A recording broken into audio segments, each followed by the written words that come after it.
Good morning.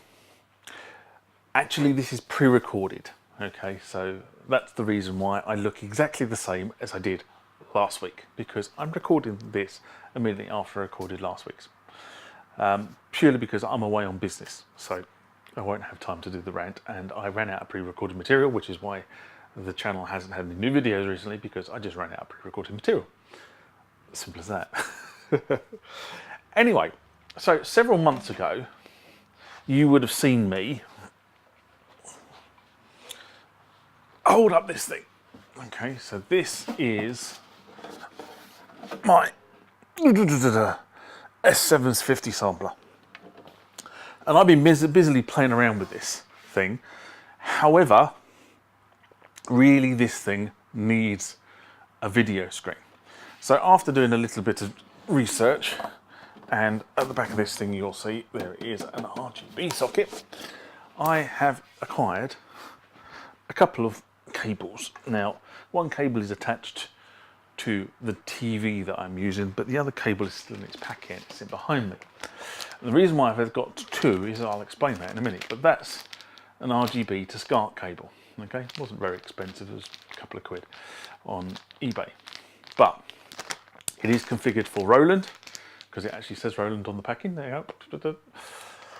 And it actually gives me the signal from this on a TV. And believe you me, having this on a TV makes a hell of a lot of difference when you're trying to actually work out what's going on. The little screen there is great. The TV just makes it really usable. Anyway, the other thing that has arrived this week is this thing. So, this is a Roland RC-100. And this is the remote control for the S750. They were sold separately in the day, as was the mouse. Now I've got a mouse for this as well, which is not here. It must be in the studio. I thought I brought them all back actually, but hey ho. Anyway, so it has on the back of it a socket for a mouse. There's the mouse socket, on and off button, and I think these are for pedals, but again, not sure. Yeah, they are for pedals. Yeah, record and start, stop. So there you go on the top there. This hasn't even been plugged in yet. So this is the remote control for that thing there. So effectively what you would have is that sort of squirreled away in a rack somewhere. This would be on the desk where you're working, TV screen in front of you, so you can scroll up and down with this wiggy wheel, jog wheel, whatever you want to call it. And you could effectively control all the functions of this from this. And I've been looking for one of these ever since I got my S750, and one came up in the US about 3 weeks ago. And I jumped on it. I just wrote straight to the vendor and said, will you take an offer? Made him an offer, and the guy was very kind enough to take it off listing and sell it to me. So really, really good purchase that was, which makes this far more usable. So then it can sit alongside my Akai. So my Akai 6000 has exactly the same sort of setup where you have that brought off. Now the other thing about the Akai though is the Akai actually allows you to use a proper QWERTY keyboard on it as well, but this does not, but this is still more usable than actually on that.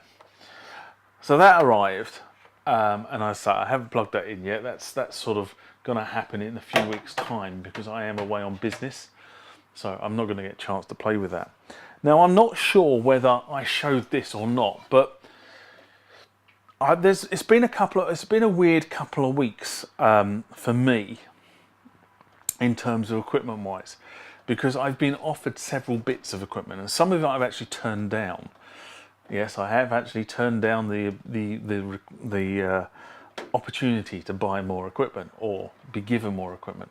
Now some of it, a couple of pieces were just completely beyond repair, and I know where my limits lie in terms of being able to repair equipment, and this stuff was honestly beyond repair. I mean, I get quite upset with legacy tech, because there are people like me, and probably many of you out there, that buy legacy tech and really, really look after it.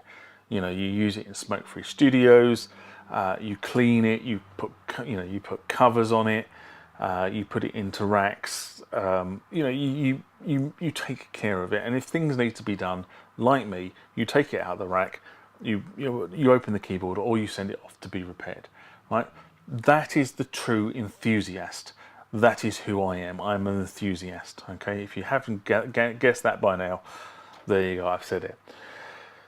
And people quite often offer me equipment because it is dead. So it doesn't fire up, it won't work. And you look inside, you know, you look at it and you think there is no way on earth. So all I'm going to be doing is harvesting it for parts. And I don't really have the space at the moment. That is going to change shortly. But I don't have the space at the moment to actually start to think about running a parts business. I may do in the future. So, you know, there was a rant a couple of weeks back now where I talked about, you know, printing, 3D printing of bits of component that just don't seem to be able to get hold of anymore. And I am exploring that actually in another way for something else. But I tend to get offered bits of equipment. You know, do I want a piece of equipment? This is the price. Am I willing to take it? So I don't know whether I said anything about this, but this has arrived. So this is a slightly earlier sampler than the S750. It's the Yamaha TX16W. And this is actually fully loaded with RAM. So whoever had it before me fully loaded it. And it is actually in fairly good nick. I mean, it's got a few scratches on it. I mean, you can see like that. And there is something that's rolling around inside it at the moment, which I will need to go inside and find out what that is, because it doesn't sound too good. But this arrived. It's in full working functionality. It came with a operating disc, because a lot of these things get sold on with no operating system disc for it. And I've already done a rant on operating on weird formatted discs, which, by the way, I have solved. I will cover off at some point in the future. So this arrived. So that has arrived. And then I was offered, or should I say, I bid for, and then the guy rang me up and we had a long conversation, for another piece of Roland tech here. And I decided, well, I'd give it a go and have a look at it. I may sell this on, I'm not sure at the moment. But this is the Roland S750. Something's just dropped off there, I'm not quite sure what. Sorry, not the S750, the S50. So this effectively was the little brother of the S750. What dropped on the floor there? Can't see anything. Anyway, but this was the keyboard version. So there was a. Oh, I'm just trying to think what the lineage was. What was it? It was the.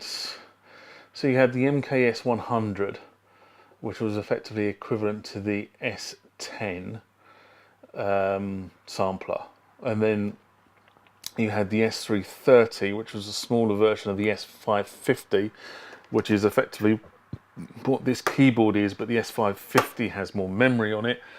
And then you went up to the S750, 750, 760, 770, and the 770 was the complete dog's doodahs. But that was sort of, at that point in time, that was the range of sequences, and each time you stepped up, you ended up with something more. Now, one of the reasons why I sort of went after this thing was because it's got quite a gritty sound to it in terms of how it samples. By modern standards, you would probably say it's not brilliant. But then again, if you're trying to play 80s music, why would you want something that is actually perfect in high fidelity? Because 80s music was not perfect, and it was not in high fidelity. In fact, it was far from imperfect. You know, we're bridging that gap where disco started. The synthesizers started to become king of pop. Most pop records were made via synthesizers and sequencers. You know, unless you were a guitar band, and then you hated anyone who had a keyboard. So this thing arrived. And again, I've really had very little time to play with this because of other commitments that are going on at the moment. So there will be some stuff coming up about this thing. It does need some repair work doing to it, unfortunately. So I will get into the repair work. One of the keys on it is, I think it's the B key. If I remember correctly, the B key is the velocity sensitivity seems to have gone, and I think that's probably just due to the rubber contacts, because these keyboards around this time had that sort of rubber gel contact strip on it with the two little graphite buttons on the bottom. And it also came with this, and I haven't seen one of these for a long time. Oh dear. Look at that TV screen for a rack. So the guy who was using this was effectively using this TV screen for the to view the image, and I have been contemplating what the hell to do with this thing, because it still works. It's got nothing. There's nothing particularly wrong with it. It's a mono screen. It has actually 4 inputs to it, so you could actually run, and I was considering putting it into the rack and then running the 750 up into it, and I still might do that, because it actually is a rack mount version, and I could also run into here the Akai as well. So there's that option. This doesn't have VGA output, does it? No. No. No, it doesn't. So unfortunately, there's no VGA output on the 16W. It was a bit before the time. However, and this is maybe where the channel viewers can help me. What I really would like is I would like the equivalent of that in a TFT format. So it really needs to take either an RGB input, a component video input, or a SCART input. So any of those 3. If there is anybody knows of a manufacturer that is making rack-mounted TFT screens that would work in my studio, then if they could ping me on the channel, that'd be much appreciated. I've been doing some research, and what I don't want is they all seem to be making monitors, as in computer monitors, with HDMI inputs. Now, an HDMI is problematical for this stuff. It really needs to be, as I say, either component video, RGB, or SCART, because I can work with it, all 3 of those formats. But HDMI becomes problematical. I have to have splitters and converters and stuff like that. Although if that was the only option, that's the only option. And also, what I like about this is the actual size of the screen. So this is what about 7 inches. Yeah, probably about 7 inches across. So it's smaller than the iPad. Or something of iPad size would be absolutely fantastic for that particular role of what I want to do. Am I going to keep this? I probably will not be keeping this. I think it's big, it's bulky, and to be honest, it probably doesn't work well with what I want to do with it. But so that might go back on eBay just to sell it on to somebody who can use this sort of device once it's been cleaned and serviced. Ugh. So there you go. The sequencer family in the studio of legacy tech material is growing. And I think that's probably where I'm going to leave this week's segment. So until next week, take care. Bye-bye. So this is the point in the video where I turn around to you, my viewer, and say, if you enjoyed the content of this video, please give it a thumbs up. The way the Google and YouTube analytic engines work is that the more likes you get against a video, the more it gets promoted by YouTube and Google, and therefore more people with the similar interests to what you have and I have get to see this content. This channel is driven by my love of music technology. That's what it's called, the Music Tech Guy thought. If you've got queries, want to ask questions about themes or issues I raise on this channel, please, please, please do. Put your comments into the comment section below the video, and I will try to address whatever issue it is you've raised or whatever question you've raised.